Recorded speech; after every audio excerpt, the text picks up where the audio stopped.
أعوذ بالله من الشيطان الرجيم. بسم الله الرحمن الرحيم. باب الكراهية الوضوء.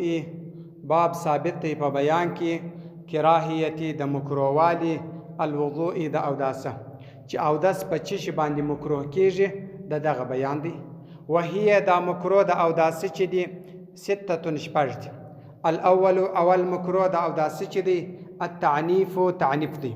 تعنیف چې ته ویل کیږي ای معنا دا ده ضرب وهل دی الماء د اوبو على الوجه پر مخ باندې ضربا شديدا فسخت وهلو سره دغه اوبه چې راواخي پر د مخ باندې داسې په طرف باندې وهي داسې په طرف باندې د مخ په د اوبو او په د لاسو باندې وهي دغه کار په اوداسه کې دا مکروه دی. والثاني او دویم مکروه د اوداسه چې دی الامتخاط د پزې ټک وهل دی فی الماء په اوبو کې پزه سونکل ټک وهل په اوبو کې دغه کار مکروه دی اوداسه دی دا مکروه دی.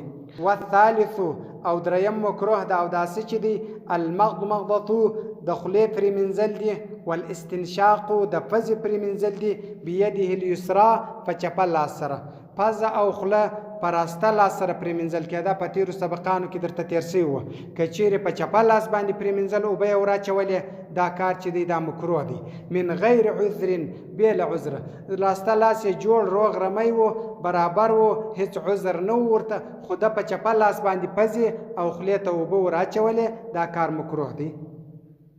والرابع او څلرم مکروه د اوداسه چې دی الکلام خبرې دی عند الاستنجاء په وخت کې د استنجا یو سړی پر استنجا باندې ناست دی خبرې کوي د یو چا سره دغه کار چې دی دا مکروه دی.